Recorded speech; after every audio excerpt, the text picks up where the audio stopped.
الله الحمد لله horta khayr Allah ka dhigo meeshaan isugu nimid xafladda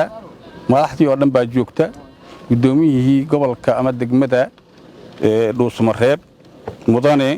geeda qorow waa taagan yahay madaxdii waa taagan tahay wasiiradii gobolka dawlad goboleedka iyo xildhibaanadii waa taagan intoodii badneed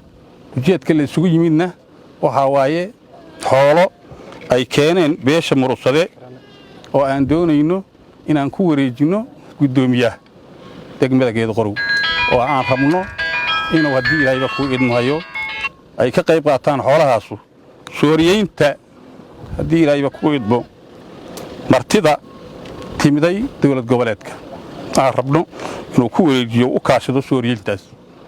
ayaa taagan xoolahaas waxay leeyihiin ay keeneen beesha murugsade 20 neef oo geel ah 3 baabuur oo raashin ah 25 neef oo ariya waa taagayiin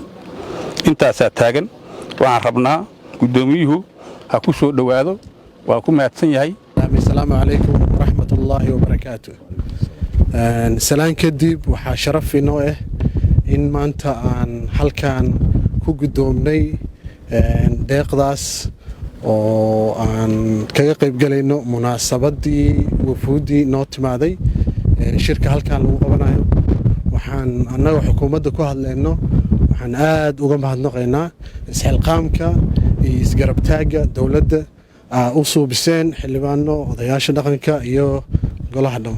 marka aad iyo aad u mahadsantihiin waxaan runtii si qiiro leh aan maaragtay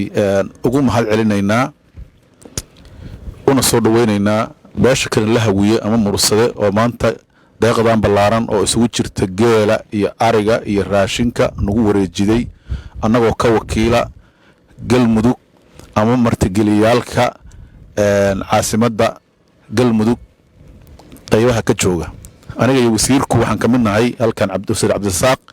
guddiga loo xil saaray oo madaxweynuhu uu xil saaray xoolaha qibloodkooda iyo martida maaragtay martiqaadka guddiga loo saaray aan ka mid nahay marka hore horta waa gudoonay deeqdaas ballaaran waa ka mahad celinaynaa waa ka duceynaynaa in xariyihii laga soo bixiyay ilaahay wax ka qayr badan oo geliyo bedelkeeda ilaahay oo barakeeyo maalkan iyo maalka kale cidii u harayba waxaan rabaa halkan inaan ka cadeeyo runtii geelani waa geelii shanaad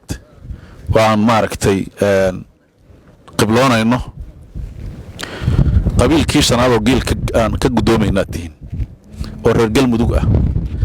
markii dhan kale laga fiiriyana waxa tiin qabiilka labaad oo xoolaha ugu badan bixiyay beesha cayra lambar 1 ahayd murugsada lambar 2 maanta soo galay adiga geelaad keenteen 20 geela